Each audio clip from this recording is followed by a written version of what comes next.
Right, I've come here to upgrade the bonding. I've also come to replace some downlights and stuff and a shower switch. But I noticed when I came here on my initial inspection that the gas protective bond was only, it looks like 4mm. So I'm going to upgrade it to 10mm and then work on these downlights. I'm going to test the downlights before I work on them because they looked a little bit broken when I came to check their size. So yeah, let's work on that. I always carry a bit of emery cloth, but I don't need it on this particular bit. But I'm going to relocate the. I'm going to put a new one on as well. You know, I mean, it's pennies. You know what I mean? So I'm going to take this off. I'm going to put the protective bond just after this elbow, just there, and then get my crimp, put a heat shrink, and pop it on there. Probably pop a clip in maybe, and then a couple of clips up and over the top and into there. I might identify it as well as gas protective bond. Yeah, let's put it on.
What, a Sparky? Not got 16mm on the van?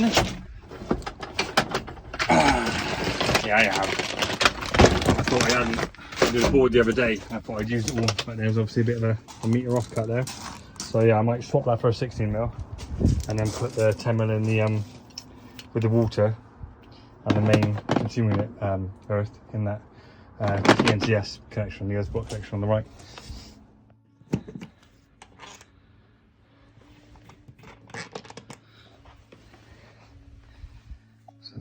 Was saying that there was a buzzing and crackling sound behind the shower on the shower switch. I think that's the culprit. Combination of loose connection and perhaps cheap accessory plate. That's the buzzing that they can hear.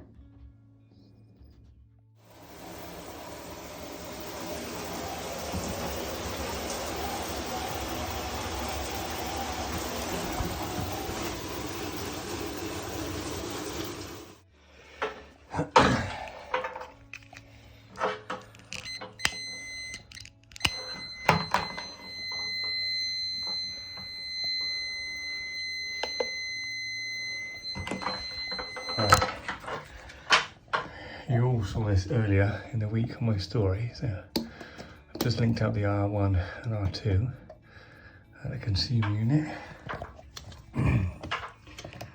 I flick the switch, so hopefully it's a good sound.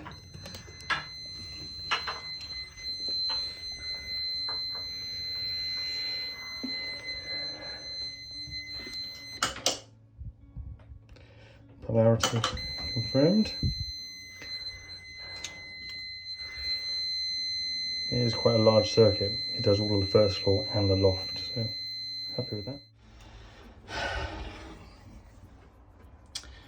This is definitely not what you wanted on the last downlight. I could cry.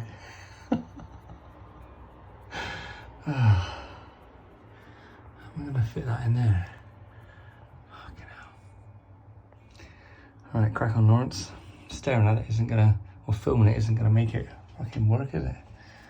Right, I was gonna use one of those click boxes, one of those cheapy £1 connector see-through boxes, but they weren't gonna fit. I've got about 6 cables to fit in there, so hopefully I'll get them in there with these slim wagos to try and help with space and the amount of cables going in there. I'll get this done, and I'll do a little fly lead from the connection blocks down into the new downlight I got. To me, behind the downlight, which you don't require a tool or a key, this is just plain lazy and dangerous. And I'm amazed how often we all see it, you know? I don't know if any of you do this, but sometimes I put some brown sleeving on, even though it's brown, just to remind myself that that's a switch or a load, you know, one of the load conductors. Just, I know it's already brown, but it just reminds me if ever I lose or you know, get distracted, I know that that's the switch line or load connection. It looks like it's the fan or something. Or actually, that's the switch wire, that's the fan connection. That's probably the daisy chain for the other 2 spotlights, because there was 2 in that one and 1 in that one. Yeah. Not hard, is it? And then that will go up in there, and then I'll terminate this end and terminate into my downlight, and then job's good.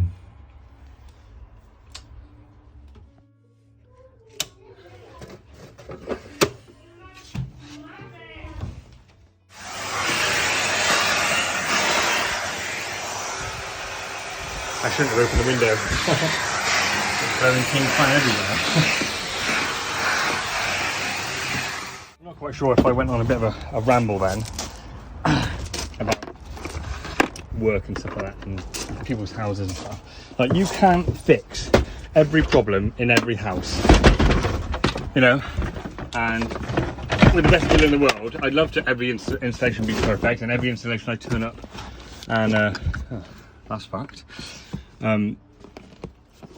Every installation you turn up and it's perfect, it's not, and if it isn't, I'd love to fix every fucking problem, but clients aren't always going to pay. Sometimes unless it's immediately dangerous,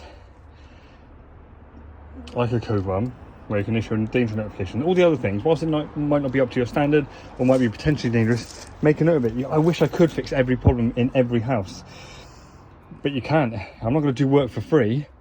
Let's be realistic here. You can advise the customer, sure, I do that. I'll advise the client verbally, and also I'll back it up with a certificate that you need to sort this out, and 9 times out of 10 they do, but sometimes I never hear back from them. Yeah, like I said, I'm not going to do work for free. If it's little bits here and there, tiny little bits, sure, but if there's lots, you're not going to do it for free, are you? Come on.